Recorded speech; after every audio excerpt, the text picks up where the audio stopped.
हम स्टार्ट करते हैं chapter second, electrostatic potential and capacitance.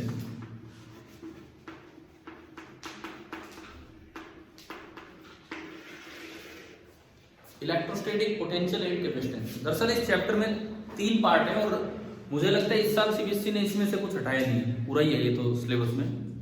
कुछ चैप्टर्स हैं जिनमें कुछ कुछ पार्ट हटाए गए, लेकिन इसमें कुछ नहीं हटाए। इसके 3 पार्ट हैं। एक पार्ट तो है electrostatic potential, first part. Third part इसका होगा कैपेसिटेंस, और इन दोनों के बीच में एक जो सेकंड पार्ट होगा उसमें हम 2 चीजें पढ़ रहे होंगे। एक तो इलेक्ट्रोस्टैटिक्स ऑफ कंडक्टर, पोटेंशियल पूरा होने के बाद एक बड़ा अच्छा सा टॉपिक है इलेक्ट्रोस्टैटिक्स ऑफ कंडक्टर, जिसमें 5-6 बड़ी अच्छी एक्सप्लेनेशन दे रखी है बुक में, जो सीधे सीधे सवाल है। और दूसरा यहाँ जो अक्सर जो बच्चे कई बार इग्नोर कर जाते हैं, एक बड़ा इंपॉर्टेंट टॉपिक, वो है डाइलेक्ट्रिक एंड पोलराइजेशन। इवन आपकी बुक की सीक्वेंस ये है, पहले ये सारा काम चलेगा, उसके बाद ये, फिर ये आएंगे, ये 2 टॉपिक आएंगे, और फिर उसके बाद क्या स्टार्ट होगा, कैपेसिटेंस। हमारा तो ध्यान ही नहीं जाता इन चीजों पे, हम तो पता नहीं किस तरह पार्ट बना के पढ़ते रहते हैं। हम पोटेंशियल खत्म करके सीधा कैपेसिटेंस स्टार्ट कर देते हैं, तो ना ये चीजें कवर हो पाती है, ना ये चीजें ढंग से कवर हो पाती है। तो हमें 3 पार्ट में चैप्टर लेके चलना है। पहला पार्ट पोटेंशियल वाला, फिर दूसरा, फिर तीसरा। अगला टेस्ट फिर से 70 नंबर का मंगलवार को ही होगा, ठीक है। मंगलवार एक अच्छा दिन है, और पिछली बार भी मंगलवार को टेस्ट हुआ था, और मैं फ्री एक हूँ, आप देखना अपना जितना भी आप कर पाओगे उसी पैटर्न का होगा, बिल्कुल उसी पैटर्न पे। और कोशिश तो ये करना पूरा दे आप पेपर। देखिए इलेक्ट्रोस्टैटिक पोटेंशियल, यहाँ से मैं चैप्टर की स्टार्ट करता हूँ। एनसीईआरटी देख सकते हो, यही सीक्वेंस है इसमें। बीच में वो 2 टॉपिक्स आएंगे जो हमने बीच वाला पार्ट बनाया है, उसी तरीके से। अब ये जो स्टार्टिंग है इंट्रोडक्शन, इन्होंने यहाँ पे जो इंट्रोडक्शन वाला पार्ट दिया है, मैं उसी पे आ रहा हूँ सीधा। मैं सबसे पहले एक सवाल ही लेता हूँ, वहीं से हम शुरुआत करें। इंट्रोडक्शन उसके बाद होगा बुक में, उसके बाद जाएंगे। सबसे पहले हम यहीं से एक शुरुआत करें, जो सीधा एक क्वेश्चन है। हटाओ ना मैं ये तो हम पढ़ ही लेंगे आगे।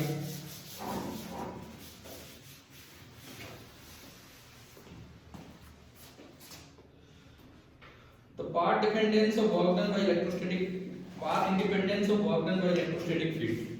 मतलब देखिए हम शुरुआत करें चैप्टर के एक सवाल से कि prove that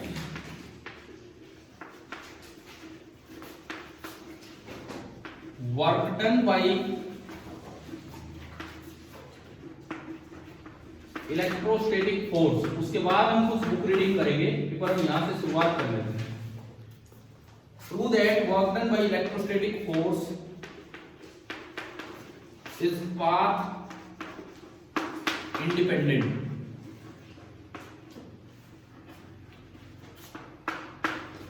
by using Coulomb's law।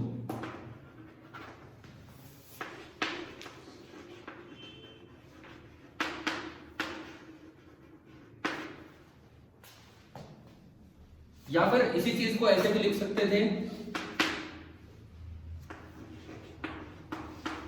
कि आपको ये प्रूव करना है कि इलेक्ट्रोस्टैटिक फोर्स इज कंजर्वेटिव। दरअसल इस चैप्टर की शुरुआत यहां से होती है, ये चैप्टर ही शुरू यहां से होता है। क्या हम सबको पता है कि नहीं इलेक्ट्रोस्टैटिक फोर्स कंजर्वेटिव होता है, यानी कि उसका वर्क डन पाथ पे डिपेंड नहीं करता। अब प्रूव कैसे करें इसको, ये बताओ। ये प्रूव, क्योंकि इसका यूज करके हम ये प्रूव करेंगे कि electrostatic field line close loop नहीं होगी। पर हम ये प्रूव कैसे करें, पहली बात ये बताओ। मैं आपको बुक से एक लाइन पढ़वाता हूं, उसके बाद हम स्टार्टिंग करते हैं। पेज नंबर 52 पे आप आओ।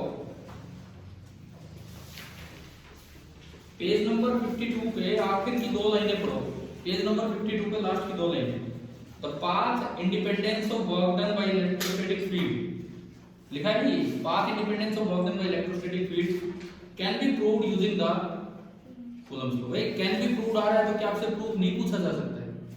इन्होंने नीचे लिख दिया कि we omit this proof here, कि भाई हम यहां पे प्रूफ नहीं दे रहे हैं। उसके बाद मैं प्रूफ का तरीका बताता हूं कहां दिया गया है। पेज नंबर 55 पे आप आओ। पेज नंबर 55 एक सोल्ड एग्जांपल है 2.1, उसके नीचे की लाइनें पढ़ो जो सोल्ड एग्जांपल में 8 × 10⁻⁵ आने के बाद इन्होंने ना एक सवाल पूछा था बी में, देखो does the answer depend on the path. Answer मतलब वर्क डन, मिल गया ना आपको ये सारा। क्या वर्क डन पाथ पे डिपेंड करता है? तो नीचे देखो इसकी explanation, no work done will be path independent. लेकिन उसको एक्सप्लेन कैसे किया इसने, any arbitrary infinite symbol path, मतलब कोई छोटा सा डीएल, डीआर बोलो डीएस बोलो, कोई छोटा सा DL displacement can be resolved into two perpendicular displacements, one along r and another perpendicular to r and the work done corresponding to later will be 0। अब इन्होंने तो यार देखो एनसीईआरटी किताब ऐसा ही करती है, वो चीज वहां पे उन्होंने पूछा कि it can be proved by using Coulomb's law, वहां लिख दिया कि हम यहाँ पे प्रूफ नहीं दे रहे। आगे चल के फिर ये सवाल आया तो उन्होंने आंसर भी लिखा कि पाथ इंडिपेंडेंट है और नीचे उसकी एक्सप्लेनेशन लिख दी। लेकिन मुझे लगता है ये बच्चों के बस की बात तो है नहीं कि इस लाइनों को पढ़कर फटाफट समझ आ जाए। क्या लाइनें क्लियर हो रही कि कैसे ये पाथ इंडिपेंडेंट हुआ? यहाँ से नहीं हुआ तो हम पहला सवाल यहीं से कर ले अपना। एटलीस्ट आप उन लाइंस को अंडरलाइन तो कर लेना जो एक मैंने पीछे पढ़ाई थी और एक यहाँ पे, और यही अपना ये पहला सवाल बन के आ रहा है। क्या पता हम उस दिन पेपर में भी एक सवाल ये डाल दें तो आपको अच्छे से आ जाना चाहिए। अभी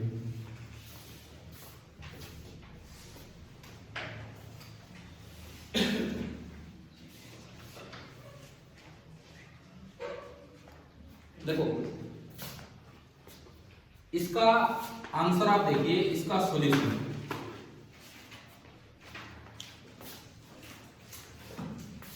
आपका ये एक्सिस सिस्टम होता है,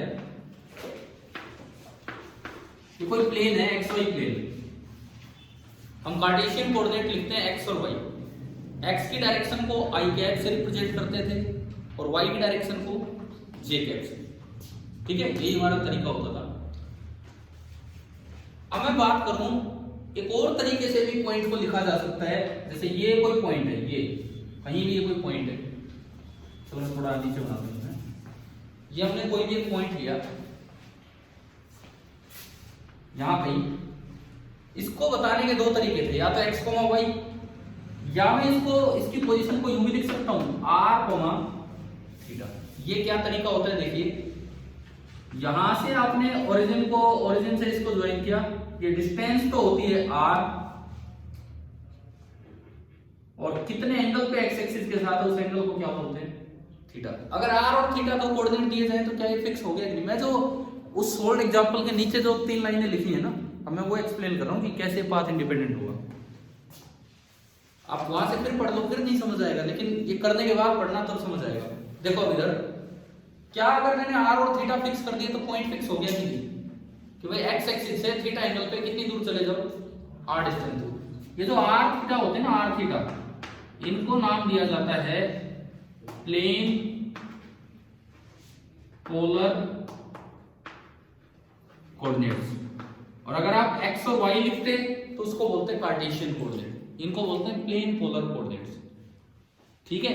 अब सुनो, अब तरीका देखो, कोई भी डिस्प्लेसमेंट है, कोई भी डिस्प्लेसमेंट इन जनरल अगर आप कार्टेशियन की तरह दिखाते तो आप डिस्प्लेसमेंट ऐसे दिखाते हैं। देखना ये फिर से मैंने वही पोजीशन बनाई, कार्टेशियन में आप कोऑर्डिनेट क्या दिखाते थे, एक्स वाई। मुझे यहां कोई भी डिस्प्लेसमेंट दिखाना हो, कोई भी जनरल डिस्प्लेसमेंट, तो मेरा तरीका ये होता था कि मैं थोड़ा सा उसको x में मान लूं, थोड़ा सा उसको y में मान लूं, और ये एक जनरल डिस्प्लेसमेंट होगा जिसको अक्सर हम dl, dr, ds ये लिख सकते हैं, लिखते थे। अगर मैं इसको dl लिखूं, अगर मैं इसको dl लिखूं, dl, तो dl क्या होता था, देखिए जो हमारा तरीका होता था उसमें हम dl लिखते थे सम dx into i cap plus सम dy into j कैप। क्या जनरल मेथड ये था कि नहीं? कुछ भी नहीं पता तो ऐसे लिखते थे, प्लेन से बाहर जाओगे तो dz k कैप हो जाएगा। ऐसे यहां देखो, यहां तरीका देखो अब क्या होगा, कोई भी जनरल डिस्प्लेसमेंट लेना है, यहां i कैप और j कैप नहीं है, i कैप और j कैप तो इसमें यूनिट वेक्टर्स थे, एक x का और एक y का। जब भी आपको ये पाथ इंडिपेंडेंस दिखाना हो, आपको इस तरह के कोऑर्डिनेट्स पे जाना चाहिए। तरीका देखिए अब क्या होता है, अगर आपको याद आए तो मैंने +1 में भी एक बार ये चीज करवाई थी वर्क के समय, जिस समय ये बताया था कि वर्क वाले चैप्टर में कि सेंट्रल फोर्सेज का जो वर्क है वो कैसे निकालते हैं, करवाया था ये +1 में, मुझे तो याद है। सेंट्रल फोर्सेज का वर्क मतलब ऐसे फोर्स जो along the line joining both the particle लगते हैं, जैसे इलेक्ट्रोस्टैटिक फोर्स, उनका वर्क कैसे निकालते हैं ऐसे ही सिखाया था, और वो पाथ इंडिपेंडेंट है। देखो ध्यान से सुनिए क्या होता है। यहां पे आप दो जो कोऑर्डिनेट्स मानेंगे एक्स और वाई में नहीं, आप यूं मानेंगे कि थोड़ा डिस्प्लेसमेंट तो इधर ले लो और थोड़ा डिस्प्लेसमेंट इधर ले लो। क्या ये दो परपेंडिकुलर डायरेक्शन होगी कि नहीं? क्लियर है? क्लियर है यहां तक? जब आप इधर आए तो ये वाला जो डिस्प्लेसमेंट है ये आर था, तो थोड़ा और आगे गए, कितना बोला जाएगा? D R. और इस डायरेक्शन को आर कैप बोला जाएगा, ना आई कैप ना जे कैप। तो ये जो डायरेक्शन है डी आर और इसका यूनिट वेक्टर इस डायरेक्शन का क्या माना गया? R cap. इस डायरेक्शन का यूनिट वेक्टर आसान है, इस डायरेक्शन का यूनिट वेक्टर लिखना कैसे? देखो ये एंगल कितना है? थीटा। तो ये एंगल बी थीटा है, इसी डायरेक्शन में तो आप आगे बढ़ रहे हो कहीं भी, तो इसका यूनिट वेक्टर लिखना आसान है, cos थीटा आई कैप प्लस sin थीटा जे कैप। तो ये जो मैंने आर कैप लिखा है वो इतनी डिटेल में जाने की जरूरत नहीं कि आर कैप क्या होगा, चाहोगे तो मैं लिख दूंगा, नहीं तो इसकी जरूरत नहीं पड़ेगी, ठीक है। तो मैं उसमें थीटा नहीं लेके जा रहा हूँ, उसको पढ़ा लेने दो जो भी है, उसमें जाने की जरूरत नहीं, इधर ही बता दूंगा आपको ये, ठीक है। अगर कोई बच्चा इंटरेस्टेड हो आर कैप लिखने में कि आर कैप क्या है in terms of I cap and J cap, तो आर कैप वेक्टर है एक यूनिट वेक्टर जो कि आई जे से इस तरह से रिलेटेड है, cos थीटा आई कैप प्लस sin थीटा जे कैप। ना समझ में आए तो इसकी जरूरत भी नहीं पड़नी है, समझ में आ रहा है तो मैं दिखा देता हूं। डी आर तो मैग्नीट्यूड है और आर कैप इसमें एक मैग्नीट्यूड का वेक्टर होगा। जब ये लाइन तो इसके पैरेलल ही है, तो ये एंगल कितना है? उसमें बनाना ठीक नहीं था, यही ठीक है। ये एंगल कितना होगा? थीटा। तो 1 इंटू थीटा cos थीटा इधर, 1 इंटू ये sin थीटा इधर। तो इस आर कैप यूनिट वेक्टर के जो दो कंपोनेंट होंगे वो ये दो। देखो ये डी आर तो मैंने इसका मैग्नीट्यूड बनाया है, इस डायरेक्शन में जो यूनिट वेक्टर है जो एक मैग्नीट्यूड का वेक्टर होगा उसको क्या बोला हमने? R cap. तो उसको अगर आई जे में ब्रेक करना हो तो ये है, बाकी इसकी जरूरत नहीं, ठीक है। दूसरा आप यूं बता रहे हो सेकंड कोऑर्डिनेट थीटा, भैया आप आर डिस्टेंस थीटा पे गए ना, तो अगर आप थोड़ा भी चेंज करोगे, पिछली बार किया, अगर इसके कोऑर्डिनेट एक्स वाई हैं तो इसके कोऑर्डिनेट आपने लिखे थे x plus d x and y plus d y. Similarly यहां पे अगले कोऑर्डिनेट जाएंगे r plus d r and theta plus d theta. समझ गए हो? तो मैं थोड़ा सा थीटा और बढ़ाऊं, इधर आ गया। ये दूरी कितनी है? r। आप डी थीटा इधर चले तो ये लेंथ r डी थीटा होगी। ये दूरी r है और आप डी थीटा और इधर चले तो ये लेंथ कितनी हो जाएगी? r into D theta. थोड़ा सा रियल लगे, मैं इसको थोड़ा छोटा कर देता हूं ताकि आपको समझ आए। ये लंबाई कितनी होगी? r D theta. समझ गए हो? इधर से अगर मैं इधर जाता हूं तो डी थीटा एंगल होगा, लेकिन ये अलग यूनिट वेक्टर है, इसको रिप्रेजेंट करते हैं थीटा कैप से। कोई भी सिंबल दे सकते हैं, मैंने तो थीटा कैप दे दिया। इसको हम लिखेंगे r डी थीटा, तो इसका मैग्नीट्यूड है, और इनटू इस डायरेक्शन का यूनिट वेक्टर, और इस डायरेक्शन का भी एक छोटा सा यूनिट वेक्टर बनेगा जिसको हमने क्या नाम दिया? Theta cap. ठीक है। अब अगर कोई बच्चा थीटा कैप भी लिखने में इंटरेस्टेड हो, जिसकी जरूरत नहीं पड़नी है, थीटा, ये थीटा 90 माइनस थीटा, ये बनेगा माइनस साइन थीटा आई कैप प्लस कोस थीटा जी कैप। इनकी जरूरत नहीं पड़ेगी, लेकिन मैंने आपको फिर भी समझाने के लिए लिखा है। इधर देखो, ये दो यूनिट वेक्टर दिख रहे हैं, दो यूनिट वेक्टर, इसको मैंने क्या नाम दिया? इस यूनिट वेक्टर को आर कैप और इस यूनिट वेक्टर को थीटा कैप। दो यूनिट वेक्टर आपको नजर आ गए? क्लियर है कि नहीं यहां तक? अब अगर मैं इनको आईजे में ब्रेक करके देखूं, ये एंगल थीटा, तो ये भी कितना होगा? थीटा होगा। ये यूनिट वेक्टर है तो मैग्नीट्यूड 1, तो इसका इधर तो कंपोनेंट cos थीटा और ऊपर कंपोनेंट sin थीटा। तो मैंने आर कैप को लिख दिया cos theta into I cap plus sin theta into J cap. ठीक है। ऐसे ही अगर आपको ये थीटा कैप ब्रेक करना हो, ये थीटा तो ये भी थीटा, तो ये 90 माइनस थीटा, तो ऊपर की तरफ इसका क्या बनेगा? थीटा। तो वो वाला कंपोनेंट तो होगा cos थीटा और पीछे वाला sin थीटा। तो पीछे आया तो माइनस आई कैप और अगला है कि जे कैप। लेकिन मैं एक चीज फिर लिख दूं, कभी आप इसी में अटक के रह जाएं। ये तो अपनी समझ बनाने के लिए था, ये जो पार्ट है इसकी इस क्वेश्चन में कहीं कोई जरूरत नहीं। बस हमें ये पता लगा, मैं तो वो चीज समझा रहा हूं। अब एक बार आप वो लाइन पढ़ो दोबारा से, जो सॉल्व एग्जांपल के नीचे लिखी है।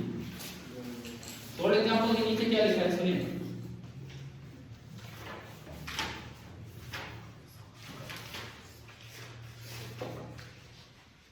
Any arbitrary infinitesimal path can be resolved into two perpendicular directions.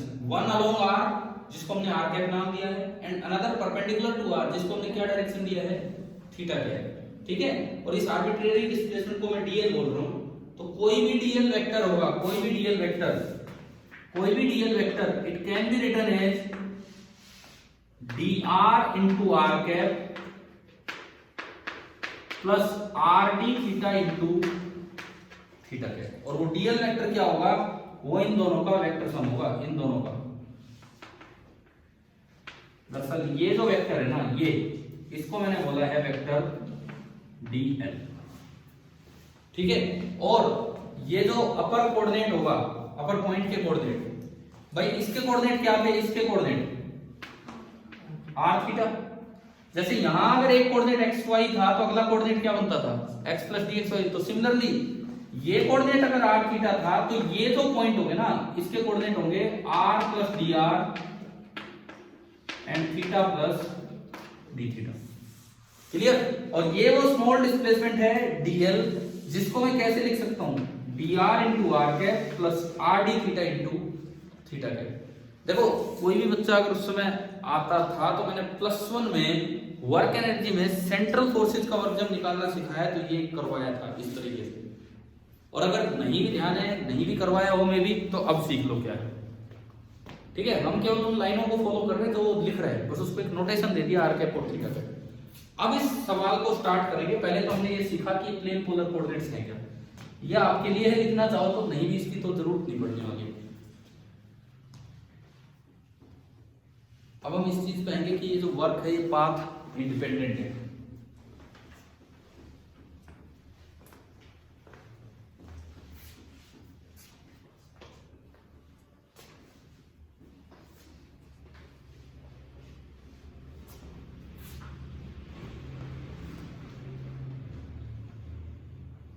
वो बनाने की जरूरत नहीं है, वो वाला, वो तो वैसे ही मैंने कार्टेशियन वाला बताया था कि क्या है क्या नहीं है।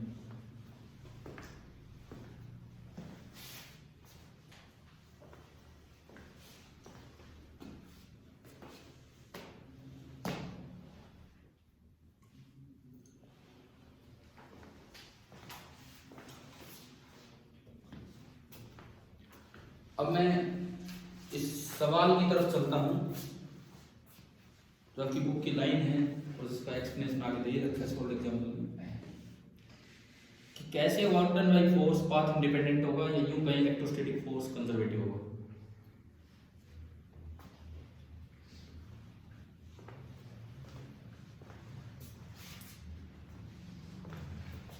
अगर मैं फिर कहता हूं इसमें कंफ्यूजन है तो फिर मत लिखना, यूज नहीं होगा। ये समझाने के लिए था कि नए यूनिट वेक्टर कैसे बनाएंगे।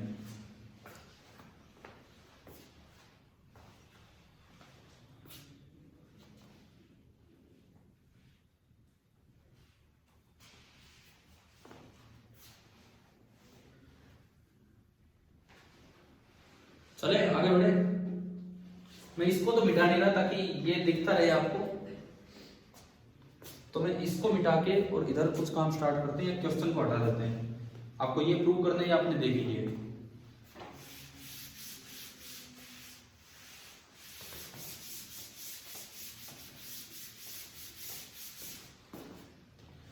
तो ये सवाल अगर जैसे पेपर में आ जाए ना तो लगभग कोई एक्सप्लेनेशन होती नहीं है, वहां 3 लाइन ही लिख के आएंगे आप, कोई मैथमेटिकल एक्सप्लेनेशन नहीं होगी। प्रूव करवा रहा है वो उन लाइनों से प्रूफ नहीं होगा।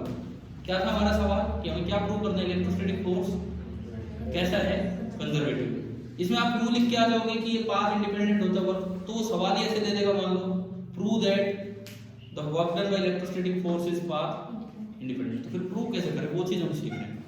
बुक ने अपनी 2-3 लाइनों में एक्सप्लेन कर दी। अब देखो, अब इसके एक्सप्लेनेशन यहां तक तो मैंने आपको केवल ये समझाया है, प्लेन पोलर कोऑर्डिनेट्स, कैसे इसमें कोई डिस्प्लेसमेंट ब्रेक किया जाता है।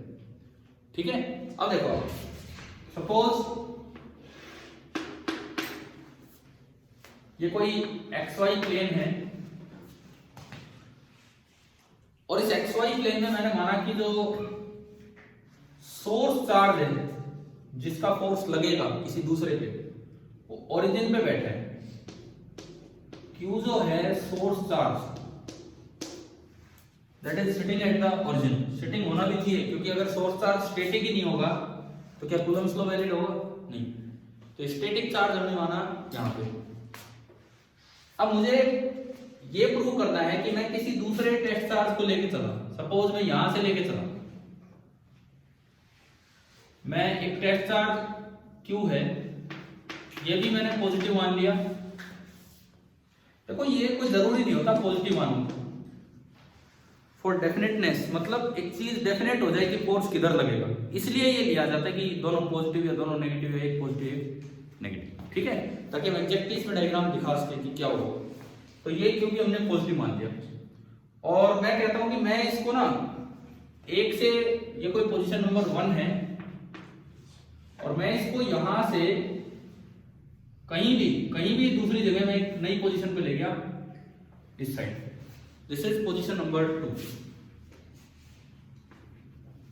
ये मैंने बोली कि ये फाइनल पोजीशन है, ये जो ऊपर बनाई है this is the final position, और ये जो नीचे बनाया है this is the initial position, इस तरह से। ठीक है, ये आपकी इनिशियल पोजीशन है। और ये जो Q जिसको आप मूव करा रहे हैं ये तो टेस्ट चार्ज है। क्या कूलम्ब्स लॉ वैलिड होगा अगर टेस्ट चार्ज मोशन में है? तो बताओ, क्या कूलम्ब्स लॉ वैलिड होगा अगर टेस्ट चार्ज मोशन में है? तो बिल्कुल होगा। हमने कल पिछले पेपर का पहला सवाल ही ये था, इलेक्ट्रोस्टैटिक किससे डील करता है, forces arising from static charge या forces acting on static charge? Arising from, तो अराइजिंग फ्रॉम तो स्टैटिक चार्ज से ही है ना। एक एक चीज क्लियर होनी चाहिए, समझ आ रहा है ना? ये इसका मतलब कूलम्ब्स लॉ वैलिड होगा। अब देखो, आप यहां से यहां से किसी रास्ते चले जाओ, पेज नंबर 54 पे आप देखो, बुक में ऊपर फिगर 2.2 दिखाया है, पेज नंबर 54 पे ऊपर ही है फिगर 2.2 किताब में। क्या लिखा है इन्होंने? क्या पी आर से पी आ रहे हो, 5-6 रास्ते दिखा रखे हैं, और नीचे लिखते हैं कि वॉल्टन ने टेस्ट चार्ज Q को electrostatic field due to any given charge configuration. ये 5-6 इधर बैठा रखे सोर्स चार्ज, 5-6 सोर्स चार्ज बैठा रखे, कोई भी कॉन्फ़िगरेशन हो, आप एक टेस्ट चार्ज को मूव करा के लाते हैं, is independent of path and depends only on the initial and final situation. यही तो चीज है जो हम प्रूव कर रहे हैं। नीचे लिख दिया कूलम्ब्स लॉ से प्रूव होगा, सोल्ड एग्जांपल में बता दिया कैसे प्रूव होगा। ठीक है, अब वो करते हैं। तो आप कोई भी एक रास्ता ले लीजिए, कोई भी एक रास्ता मैंने एज्यूम किया, कोई भी आर्बिट्रेरी पाथ। जैसे मैं कहता हूं कि मैं यहां से यूं गया, ठीक है, ये मैंने बोला कि मैं इस रास्ते से जा रहा हूं and this is any arbitrary path.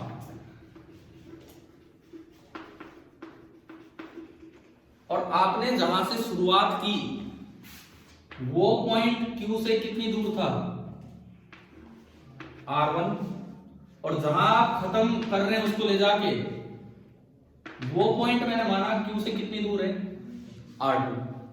मुझे ये बताना है कि यहां से यहां उसको ले जाने में इसके फोर्स का जो वर्क होगा वो केवल इनिशियल और फाइनल पोजीशन पे डिपेंड करेगा, पाथ से बिल्कुल इंडिपेंडेंट होगा। क्या तरीका समझ आ गया? करें स्टार्ट ना ये काम। तो आपने क्या किया, बीच में आप किसी पोजीशन पे गए, सपोज मैं कहता हूं कि आप बीच में किसी पोजीशन पे हैं, ये मैंने कोई पोजीशन मानी जो यहां से r डिस्टेंस दूर है और कितने एंगल पे है? थीटा। क्योंकि बुक हमें हिंट दे रही है कि आपको डीएल के जो दो परपेंडिकुलर कंपोनेंट करने हैं, एक अलोंग r करना है, एक परपेंडिकुलर, यानी कि एक r कैप के अलोंग करना होगा और एक थीटा कैप के अलोंग। आई कैप जे कैप से नहीं कर पाओगे प्रूफ आसानी से। समझ आ रहा है? आप यहां पे ही हो। अब ये बताओ स्मॉल डिस्प्लेसमेंट कैसे दिखाते हैं पाथ के? टेंजेंशियल, यहां कहीं आप हो। सबसे पहले तो इस समय कूलम्ब फोर्स बताओ किधर लग रहा होगा? इस समय जब ये चार्ज यहां है तो इस पे कूलम्ब फोर्स किधर लग रहा होगा? ये भी पॉजिटिव है, ये भी पॉजिटिव है, क्योंकि ये चार्ज स्टैटिक है तो कूलम्ब्स लॉ वैलिड है। किधर लगेगा? पॉजिटिव पॉजिटिव को रिपेल करेगा। तो इसका मतलब इस पे जो फोर्स लगेगा ना वो इधर लगेगा, इधर। इसके दो कंपोनेंट्स लिखो, इसके दो कंपोनेंट्स लिखो भाई। ये फोर्स कितना लगेगा, K capital Q small q upon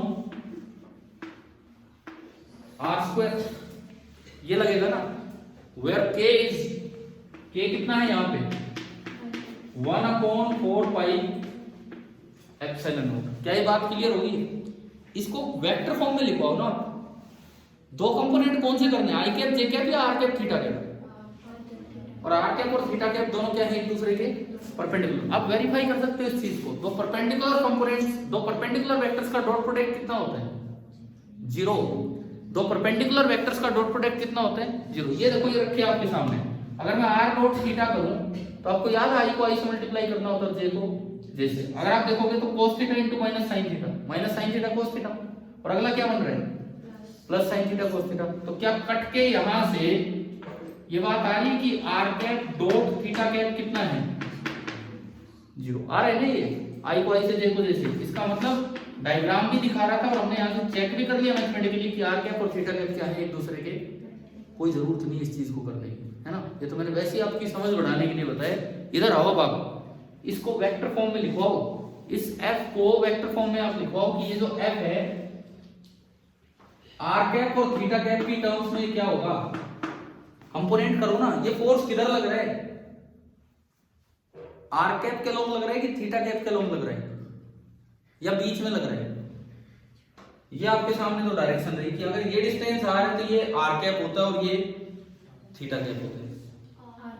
पूरा पूरा फोर्स इसी डायरेक्शन में लग रहा है कि नहीं, यानी कि ये जो पूरा फोर्स है ये कौन सी डायरेक्शन में लग रहा है, आर कैप के लॉन्ग। देखो ये अगर आर है, ये अगर थीटा है, तो हमें पता है कि भाई ये वाली जो डायरेक्शन होती है ये तो कौन सी डायरेक्शन होती है, आर कैप। थोड़ा छोटा ही लिखा जाएगा, समझ आ रहा है। और जो इसके परपेंडिकुलर डायरेक्शन होती है, परपेंडिकुलर डायरेक्शन वो कौन सी होती है हमारी, थीटा कैप। और ये पूरा फोर्स किस डायरेक्शन में लग रहा है, आर कैप के लॉन्ग। सेंट्रल फोर्स का वर्क कैसे निकालना चाहिए अगर पाथ इंडिपेंडेंस नेचर आपको दिखाना है तो आप मुझे बताओ ये एफ वेक्टर क्या लिखूं मैं यहाँ पे, K capital Q small q upon r square into r cap plus 0 into theta cap.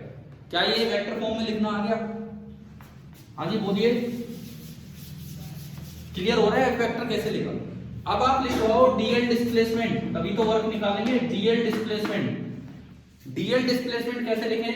देखो डीएल होता है पाथ के टेंजेंशियल। पाथ मैंने एक आर्बिट्रेरी पाथ बना रखा है, तो मैं क्या करूं, मैं यहां इस डायरेक्शन में एक स्मॉल डिस्प्लेसमेंट लिख दूं जिसको मैं क्या बोलूं, डीएल। इस डीएल के दो कंपोनेंट होंगे, dr into r cap plus r d theta into theta cap. ये यहां लिखना सिखाया था मैंने आपको, लिखना आ गया क्या समझ में? इस डीएल के भी दो कंपोनेंट कर दो, यही तो किताब लिख रही है, एक आर के लॉन्ग और एक आर के परपेंडिकुलर डायरेक्शन के लॉन्ग। तो ये जो डीएल है मैं अगर यहां लिखूं तो ये लिखा जाएगा dr into r cap plus r d theta into theta cap. चलेंगे वर्क निकालने की तरफ। वर्क पहले तो dw लिख लें, dw f dot dl, dw by electrical है। हाँ जी, f dot dl, r cap को आर कैप से और थीटा कैप को थीटा कैप से, यही करना होता है। आई को आई से, जे को जे से। अब देखो आपको ध्यान हो, फोर्स कंजर्वेटिव कब है, नॉन कंजर्वेटिव कब है। अगर उसका इंटीग्रेशन डायरेक्टली सॉल्व हो जाए बिना इक्वेशन ऑफ पाथ जाने तो वो फोर्स कैसा होता है, कंजर्वेटिव। और अगर इस इंटीग्रेशन में इक्वेशन ऑफ पाथ की जरूरत पड़े तो वो कैसा होता है, नॉन कंजर्वेटिव। और दिक्कत कब आती, जब आर कैप के साथ dr यहाँ आ रहा है, यहाँ कहीं थीटा बीच में घुस रहा होता, डी थीटा आ रहा है उसमें कहीं आर घुस रहा होता, तब अभी ऐसी प्रॉब्लम नहीं आएगी। कारण सुनो, डॉट किया, इसको इससे मल्टीप्लाई किया, k q small q by r square into क्या, बस क्यों, बस अगली चीज क्या है। और आपको पता होगा डॉट जब करते थे तो आई डॉट आई में आई गायब हो जाता है, जे डॉट जे में ऐसी आर डॉट आर में आर गायब होगा और उसमें थीटा। कोई प्रॉब्लम ही नहीं आई क्योंकि जब डी आर है तो अंदर क्या थीटा वेरिएबल आ रहा है, अगर dr के साथ अंदर थीटा आता, जैसे dx के साथ x आए या dy के साथ y आए, तो इंटीग्रेशन बहुत ही सीधा है, बिना इक्वेशन ऑफ पाथ जाने इंटीग्रेशन पॉसिबल है। तो अभी ये हो गया। तो वर्क डन बाय इलेक्ट्रिकल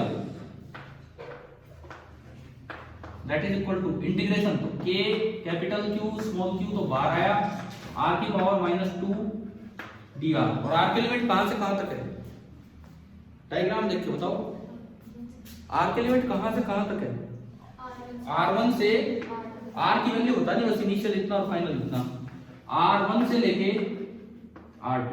क्या ये इंटीग्रेशन सोल्वेबल है कि नहीं without knowing the equation of path? बिल्कुल है।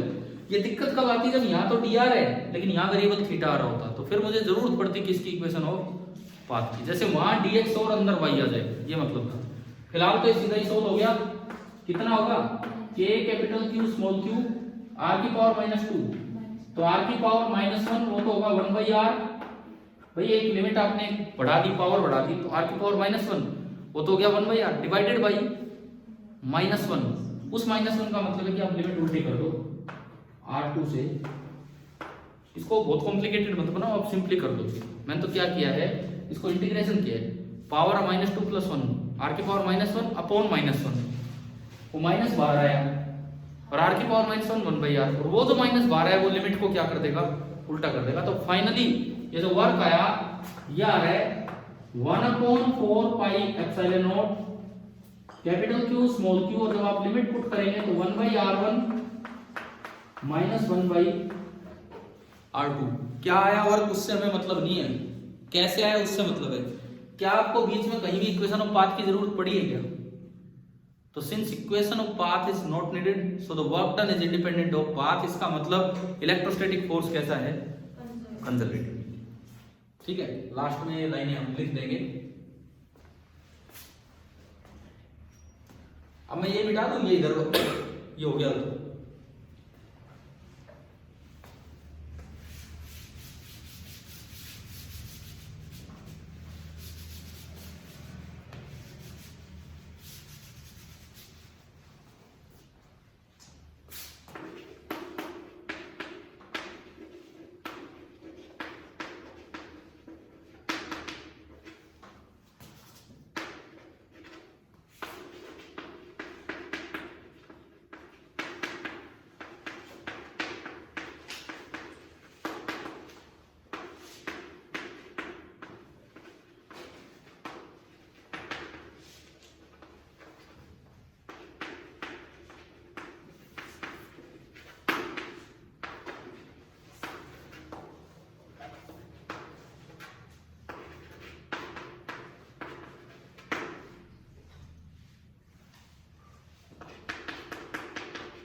लास्ट में मैंने लिख दिया है कि वर्क डन सोल्व हो गया without knowing the equation of path, इसका मतलब पाथ से इंडिपेंडेंट है, जब कितने ही रास्ते बना दो यहाँ से,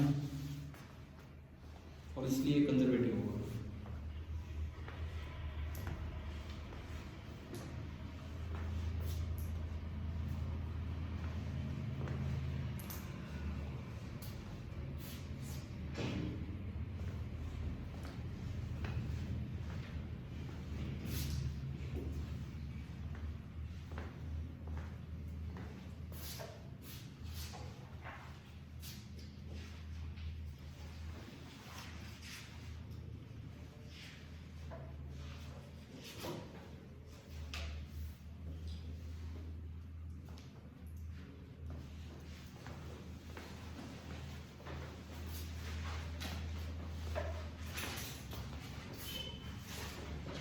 भाई ये बताओ समझ आया है इसको? अरे तैयार है समझ?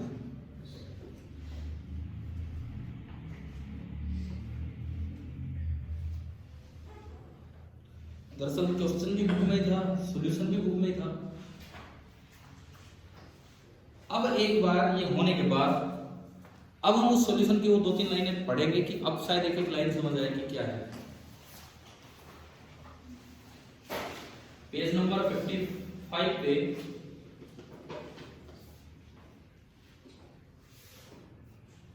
पहले तो ये के ऊपर सवाल क्या था, पेज नंबर 55 निकाल लेना एक बार। ऊपर पूछा था इसका आंसर, मतलब ये जो बॉक्स पूछा है, depend on the path along which the charge is flow. ये था कि इलेक्ट्रोस्टैटिक फील्ड का, इलेक्ट्रोस्टैटिक फोर्स का वर्क डन पाथ पे डिपेंड करेगा या नहीं करेगा। अब पढ़ते हैं उसमें क्या लिखता है, नो। क्या हमने कर दिया ना बोर्ड वाला काम? अब सुनो, नो मतलब पाथ पे डिपेंड नहीं करेगा, work done will be path independent. अभी हमने प्रूव किया, कैसे प्रूव करना है वो इसने समझाया। देखो, any arbitrary infinite symbol path, मतलब छोटा सा पाथ, मतलब डीएल, ये डीएल समझ गए हो? Any arbitrary infinite symbol path मतलब DL can be resolved into two perpendicular displacements. आप इसको दो कंपोनेंट्स में तोड़ सकते हो। कौन से दो कंपोनेंट है? वन क्या, one along r, one along r मतलब अलोंग आर कैप, ये जो हम पढ़ के आए, and another perpendicular to r. Perpendicular to r मतलब वो किधर, थीटा कैप। समझ आ गए? आई और जे के बजाय यूं तोड़ो तब ये सवाल सोल्व होगा। आप आईजे में तो बहुत ही लंबा ले जाओगे इसको मैथमेटिकली, उससे पता नहीं आप प्रूव कर पाओगे नहीं कर पाओगे। इंटीग्रेशन और रिजल्ट यहां से हो रहा है ना, आर कैप थीटा कैप। आगे क्या लिखता है सुनिए, the work done corresponding to the latter will be zero. मतलब क्या, आपने इस डीएल के दो टुकड़े कर दिए, एक इधर और एक इधर, ये कर दिया मैंने, लेकिन फोर्स केवल कौन सी डायरेक्शन में लग रहा है, आर कैप में। तो क्या इस कंपोनेंट की वजह से कोई वर्क हुआ है? थीटा कैप वाले कंपोनेंट की वजह से, क्योंकि फोर्स तो उधर लग रहा है और ये कंपोनेंट इधर है। और ये हमने देखा भी डॉट प्रोडक्ट में, यहाँ क्या आया बैठे हैं, जीरो। यानी कि सारा का सारा वर्क केवल किस कंपोनेंट की वजह से हो रहा है, डीएल के इधर वाले कंपोनेंट की वजह से। समझ आ गया?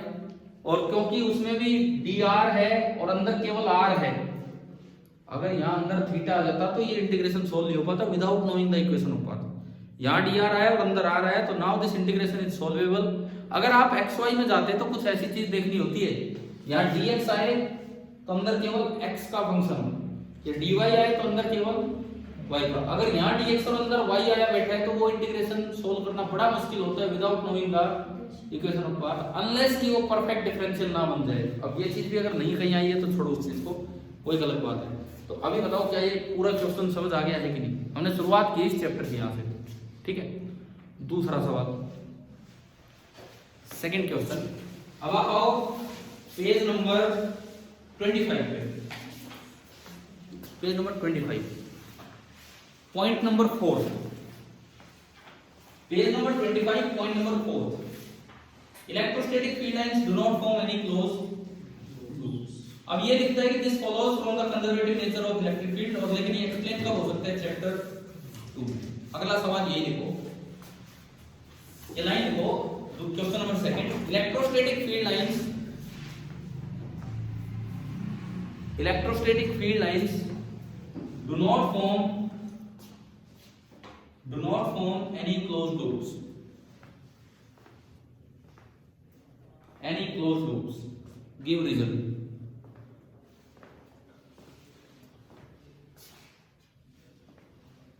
अब भाई एक अगर बिल्कुल याद ही करके जाना है तो रीजन इसने आगे लिखा है। ऐसा क्यों है? क्योंकि इलेक्ट्रोस्टैटिक फील्ड कैसा होता है, कंजर्वेटिव। लेकिन हमें तो एक्सप्लेन करना होगा भाई, पेपर में आ जाए एक्सप्लेन करो तो क्यों, तो ये देखना होगा। करें अब इसको एक्सप्लेन, कंजर्वेटिव नेचर से ये एक्सप्लेन होगा।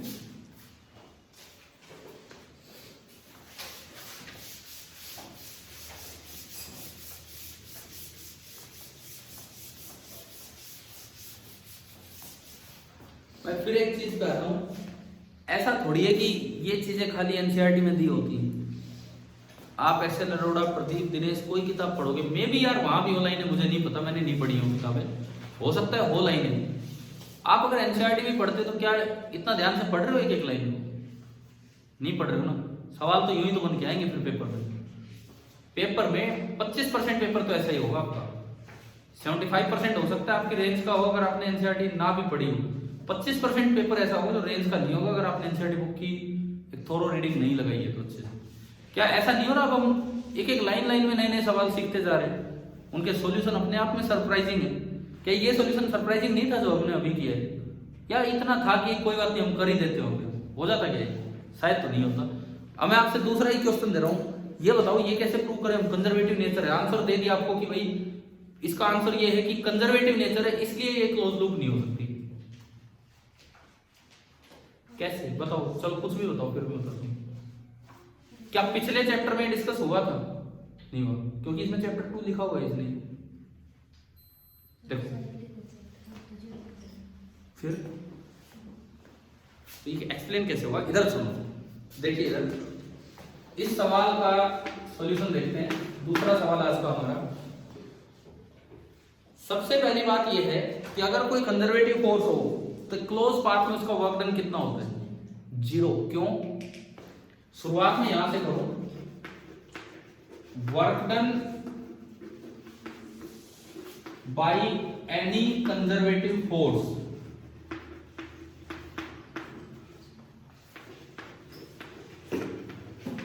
डिपेंड्स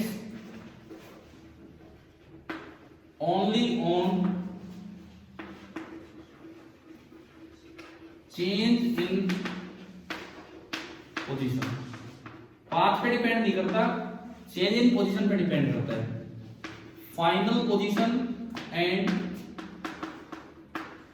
एक तो फाइनल पोजीशन और दूसरी क्या, इनिशियल पोजीशन, बस ये दो। दूसरी बात, फॉर ए क्लोज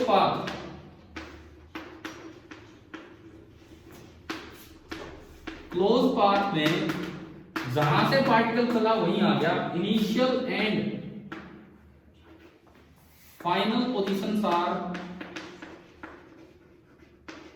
सेम। तो दिस इज इक्विवेलेंट टू कि जैसे वो चला ही ना हो। अगर वो चला ही ना हो जब भी इनिशियल और फाइनल पोजीशन क्या है, सेम है। एक बार आप घुमा लाए वो एक अलग पाथ है, एक बार आपने चलाया नहीं वो एक अलग पाथ है। और अगर आपने चलाया नहीं तो वर्क डन कितना है? 0। और पाथ से इंडिपेंडेंट है, तो चीज घुमा भी लाओ, इनिशियल और फाइनल पोजीशन वही है जो चलाया नहीं तब है, तो वर्क डन उसमें भी कितना होगा? 0। So work done is 0। पहली बात तो ये, इस सवाल की एक्सप्लेनेशन में पहला पॉइंट ये आता है, इसको हम यूं लिखते हैं, क्लोज पाथ पे वर्क निकालना हो तो इंटीग्रेशन में सर्कल लगाते हैं, एफ कंजर्वेटिव डॉट डीएल। मैं डीएस क्यों नहीं लिख रहा? आप +1 में तो डीएस लिखते हैं फिर डिस्प्लेसमेंट को। यहाँ पे एरिया को भी हम किससे ले लेते हैं? डीएस से, इसलिए मैं डीएस नहीं ले रहा, ठीक है ना। तो ये लाइन इंटीग्रल के लिए डीएल हो गया, ये कितना होगा? 0 होगा किसी भी क्लोज पाथ में। पहली बात ये बताओ कि ये पॉइंट समझ आ गया, ठीक है। अब हम देखते हैं कि क्यों इलेक्ट्रोस्टैटिक फील्ड लाइन कंजर्वेटिव ना क्लोज लूप नहीं हो सकती। अब मैं उस बात पे चलूंगा, आगे बढ़ो। लिख लिया ना, मैं मिटाने तो लग गया हूं, हो गया।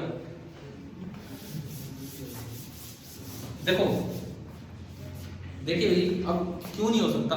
कॉन्ट्राडिक्शन मेथड से आप चलिए। कॉन्ट्राडिक्शन मेथड क्या होता है? जो प्रूव करना है उससे उल्टा मान लो, जो प्रूव करना है उससे उल्टा मान लो। प्रूव क्या करना है कि ये क्लोज लूप नहीं हो सकते, तो मान लो कि ये क्या होते हैं? Close loop. Let electrostatic field lines, let electrostatic field lines form closed loops। ठीक है, ये हमने माना। मैंने कोई भी एक फील्ड लाइन मानी, सर्कल ही होना जरूरी नहीं है, कैसा भी। ये तो मेरी आदत ही होगी सर्कल सा बनाने की, कैसी भी आप बना सकते हो, टेढ़ी मेढ़ी, है ना, बिल्कुल सर्कुलर नहीं, कैसी भी। और फील्ड लाइन पे एक एरो होता है, जिस पे एरो मैंने लगा दिया। This is any field line, कोई भी एक इलेक्ट्रिक फील्ड लाइन ये हमने मान ली, this is any field line, ठीक है। अब मैं क्या करूंगा, मैं एक टेस्ट चार्ज को दूंगा Q। दिस इज ए, मैंने माना अब पॉजिटिव टेस्ट चार्ज। ये बार बार मैं जो पॉजिटिव ले रहा हूं, जरूरी नहीं होता है पॉजिटिव लेना, कोई सोचेगा नहीं तो पॉजिटिव के लिए प्रूव किया। पॉजिटिव हम लेते हैं फॉर डेफिनेटनेस। डेफिनेटनेस का मतलब है एक डेफिनेट डायरेक्शन मिल जाए फोर्स की कि हम फिर वो प्रूव करने में आगे बढ़ पाए। ठीक है, नहीं तो ऐसी कोई जरूरत नहीं होती है। आप लिख भी सकते हैं for definiteness let q is positive. बाकी छोड़ो इतनी भी क्यों अंग्रेजी में जा रहे हो, इधर देखो भाई। मुझे नहीं पता, हो सकता है किताब ने कहीं लिख भी दिया हो, मे भी, क्योंकि ये भी कई जगह ऐसा मानता है पॉजिटिव है पॉजिटिव है, कहीं भी इसने माने होंगे ना पॉजिटिव नेगेटिव कुछ को।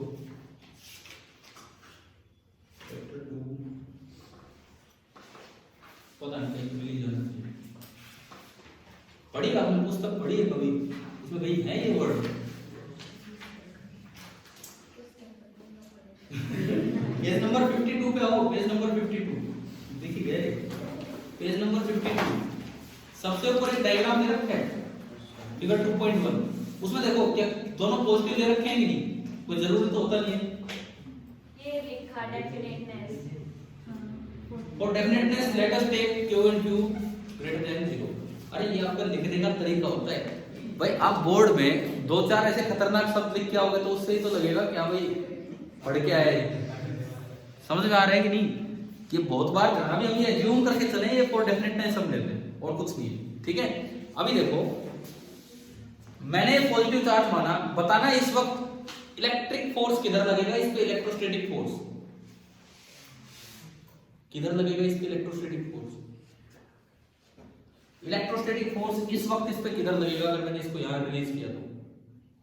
इस वक्त इलेक्ट्रिक फील्ड किधर है? इलेक्ट्रिक फील्ड हमेशा फील्ड लाइन के परपेंडिकुलर। ये कौन सी फील्ड लाइन होती है भाई? अरे यार इलेक्ट्रिक फील्ड हमेशा फील्ड लाइन के टेंजेंशियल होता है। और फील्ड लाइन का मतलब क्या होता है? इलेक्ट्रिक फील्ड हमेशा फील्ड लाइन के टेंजेंशियल होता है। तो यहां अगर देखो एरो ये लगा है, एरो ये लगा है, तो बताओ यहां पे नेट इलेक्ट्रिक फील्ड किधर है? ये किधर टेंजेंट जाएगी? ये किधर ऐसे करें? ऐसे नहीं। तो यार देखो टेंजेंट बनाने में दिक्कत आ रही है। इधर सुनिए, पता है इससे क्या लग रहा है मुझे? सच में अपने कॉन्फिडेंस का अंदाजा हो रहा है कि सच में हम लोग अभी बहुत ही, या तो पता नहीं जैसे जैसे चैप्टर स्टार्ट किया है आप नई चीजें सीख रहे हो तो उससे डिमोरलाइज ना हो। क्या होता है कि आप पुरानी चीजें सीख के तो बहुत आपका कॉन्फिडेंस हाई हो रहा है, हाँ हमें आता है। अब नई नई चीजें, अब ये तो नया आपको लग रहा है, इट मीन्स आपने पढ़ा नहीं है चैप्टर ढंग से, है ना? तो सीख तो लो कम से कम, नहीं तो बोर्ड में फिर नया नया दिखेगा सब कुछ। इधर देखो, इधर देखिए, क्या फील्ड की डायरेक्शन समझ में आ गई है क्या? मुझे लगता है ये तो कोई कंफ्यूजन नहीं है। दो इलेक्ट्रोस्टैटिक फील्ड लाइन कभी इंटरसेक्ट नहीं करती, क्या कारण देते हैं इसका? एक ही जगह दो फील्ड की डायरेक्शन हो जाएगी। वो डायरेक्शन क्या होगी? एक इसके टेंजेंट और एक इसके, और एक जगह नेट फील्ड की दो डायरेक्शन नहीं हो सकती। तो बात ये थी कि फील्ड लाइन से फील्ड की डायरेक्शन कैसे निकालते हैं? टेंजेंट डालते हैं। फिर मैंने चार्ज कैसा माना है, तो उस पर फोर्स किधर लगेगा? इलेक्ट्रिक फोर्स परपेंडिकुलर फील्ड की तरफ, फील्ड की तरफ। ठीक है, तो इस चार्ज पे इस वक्त एक इलेक्ट्रिक फोर्स लगा, और किधर लगा? इधर ही लगा। कितना लगा? Q into E। छोड़ो एक बार समझो फिर बनाना। मैं अगर इसको छोड़ दूं तो भाग जाएगा उधर। मैं इसको भागने नहीं दे रहा, मैंने कुछ और अनस्पेसिफाइड सोर्सेज ले लिए, कुछ और। ये वर्ड भी आया होगा, हाँ बिल्कुल आया होगा। देखो देखो ऐसा है, ये लिखने के तरीके होते हैं कि आप कितना ढंग से लिख पा रहे हो। आपने, हाँ बिल्कुल सही ध्यान है आपको, आपने कुछ अनस्पेसिफाइड सोर्सेज लिए जिनका काम क्या होगा? इसको भागने मत दो। और कुछ इस फोर्स के साथ कुछ आपने अनस्पेसिफाइड फोर्स लगा के इसको जबरदस्ती इसमें चक्कर कटवा दिया। समझ गए हो क्या? इसको जबरदस्ती इसमें चक्कर कटवा दिया। यानी कि मैं क्या लिख रहा हूं, सुनो पहले एक लाइन बनाते हैं यहां पे कि क्या होगा कि F इलेक्ट्रिक प्लस सम अनस्पेसिफाइड फोर्सेस, स्पेसिफाइड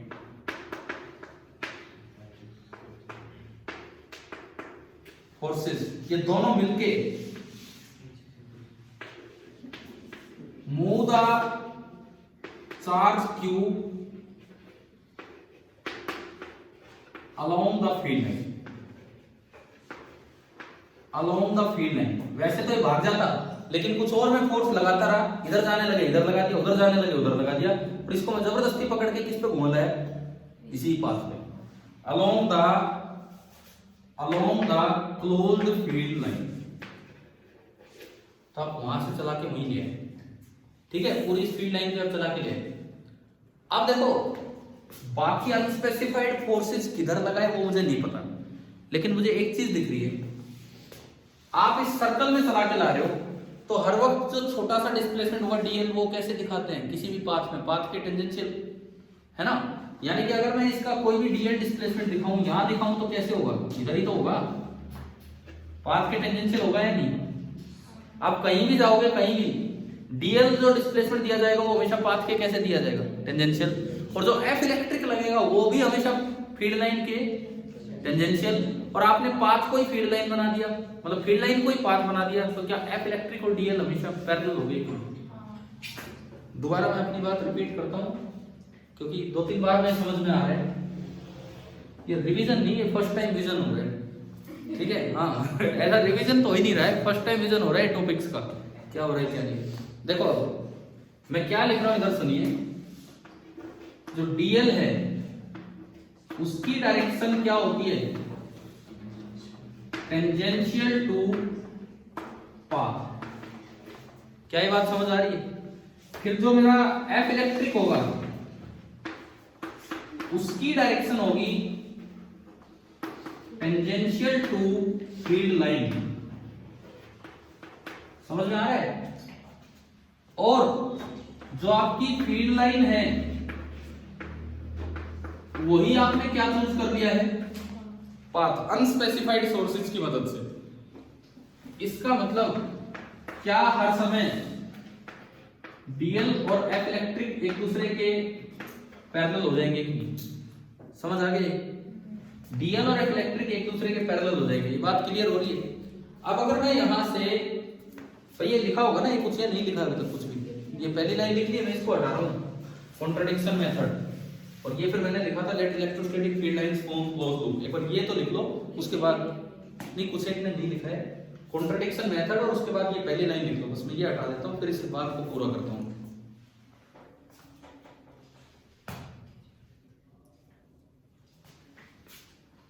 अभी बाकी बार में लिख लेना, मैं को ये पूरा कर देता हूं, इसके बाद पूरा ही लिखने लग गया। अरे मैं कह रहा हूं एक मिनट रुको, ये तो हो गया ना। अब देखो सुनो, समझो इस चीज को, मुझे टोटल फोर्स नहीं निकालना, नहीं टोटल वर्क नहीं निकालना, work done bye all the forces में नहीं निकाल रहा हूं। दो तरह के फोर्स लग रहे हैं, एक इलेक्ट्रिकल और एक अनस्पेसिफाइड, मुझे उसका वर्क नहीं निकालना, मैं निकाल रहा हूं work done bye F electric. पूरा क्लोज पाथ है तो मैं इस पे सर्कल लगा सकता हूं, और ये होगा एफ इलेक्ट्रिक डॉट डीएल।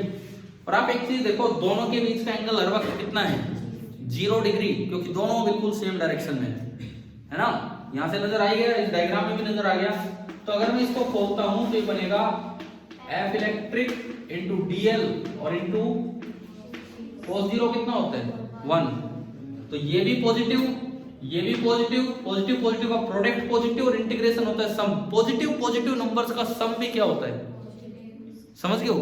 देखो ये दोनों, magnitude of any vector is always positive, कभी भी नेगेटिव नहीं होगा किसी वेक्टर का मैग्नीट्यूड। दो पॉजिटिव नंबर का प्रोडक्ट क्या होगा, पॉजिटिव, और इंटीग्रेशन उनका सम होता है। पॉजिटिव नंबर्स का सम भी क्या होगा, पॉजिटिव। यानी कि ये आ गया पॉजिटिव, पॉजिटिव का मतलब ये आ गया non zero, zero is neither positive non negative. लेकिन अभी हमने थोड़ी देर पहले बताया था, किसी भी इलेक्ट्रोस्टैटिक, किसी भी कंजर्वेटिव फोर्स का वर्क क्लोज पाथ में हमेशा कितना होता है, 0। लेकिन यहां कितना आ गया, यानी कि हमारी असम्पशन गलत है। इसका मतलब फील्ड लाइन कभी भी क्लोज लूप नहीं होगी। क्या समझ आ गया कि नहीं, कर दो। इतना यार चेहरों से ऐसा लग रहा है, थोड़े आश्चर्य से प्रकट हो रहे हैं कि पता नहीं क्या पढ़ लिया, किताब की एक लाइन पढ़ रहे हैं केवल।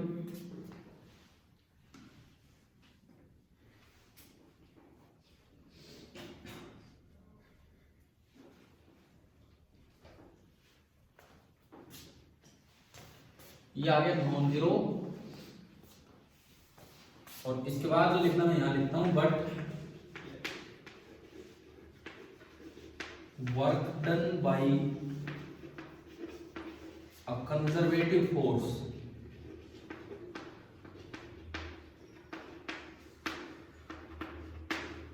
over a closed path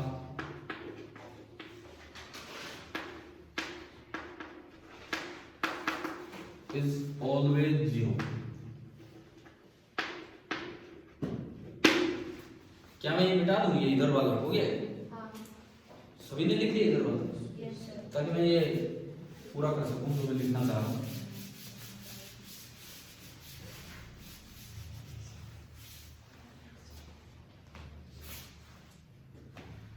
So our assumption is wrong. इस वजह से हमारी assumption गलत है। So electrostatic field lines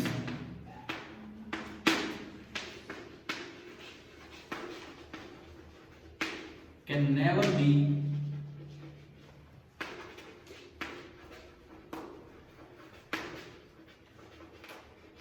closed loops. अच्छा, एक और सवाल आ जाए, क्या electric field line close loop हो सकती है? हाँ। बिल्कुल हो सकती है। कौन सी फील्ड लाइन? इलेक्ट्रिक, जो ईएमआई के कारण जो इलेक्ट्रिक फील्ड आता है, यहाँ नहीं, इस चैप्टर में नहीं, इलेक्ट्रोमैग्नेटिक इंडक्शन जो एक चैप्टर है आपका, वहाँ स्टैटिक चार्जेस की वजह से फील्ड नहीं फैलता है, वहाँ टाइम वेरिंग मैग्नेटिक फील्ड की वजह से इलेक्ट्रिक फील्ड आता है। वो जो इलेक्ट्रिक फील्ड होता है वो नॉन कंजर्वेटिव होता है, इसलिए उसकी फील्ड लाइन कैसी होती है? Close loop. लेकिन इलेक्ट्रोस्टैटिक फील्ड लाइन कभी भी क्लोज लूप नहीं होती, वो induced electric field line close loop हो सकती है। तो भाई ये बताओ, देखो पूरा 1 घंटा गया, पूरा 1 घंटा हमने केवल कितने सवाल किए? 2 सवाल। कोई बात नहीं, समझ आ गए कि नहीं दोनों सवाल, है ना? एक सवाल को पिछले ही चैप्टर में से उठा लाए, एक यहाँ से। अब आप आज घर से क्या करेंगे, क्या पढ़ेंगे? मैं बहुत ज्यादा पेज नहीं दे रहा हूँ, थोड़े से दे रहा हूँ, ताकि पढ़ के तो आओ, कम से कम लाइन टू लाइन में। इंट्रोडक्शन वाला पूरा टॉपिक पढ़ना, पेज नंबर, ये जो चैप्टर 2 जहाँ स्टार्ट हो रहा है, पेज नंबर 51 है। इंट्रोडक्शन वाला पूरा आगे तक पढ़ना, उसमें पोटेंशियल एनर्जी के बारे में कुछ बातें बता रखी, and then electrostatic potential, and then potential due to point charge. आप एक काम करेंगे, एग्जांपल 2.1 तक एक एक चीज पूरी करके लाएंगे। 3-4 ही तो पेज दिए, 20-22 पेज तो नहीं दिए, पढ़ लोगे क्या? और यार जो ना समझ में आए पूछना। आप तो अगर इन लाइनों को भी, मुझे लगता है एग्जांपल 2.1 तक वो सारी लाइनें आ गई जो मैंने आज करवाई हैं, तो मुझे लगता है आप इनको भी बस ऐसे ही छोड़ देते हैं। हाँ बस आ गया समझ में, आ गया समझ में। तो अच्छे से पढ़ना, जो ना समझ में आए वो पूछना, ठीक है? आगे हम कल करते हैं।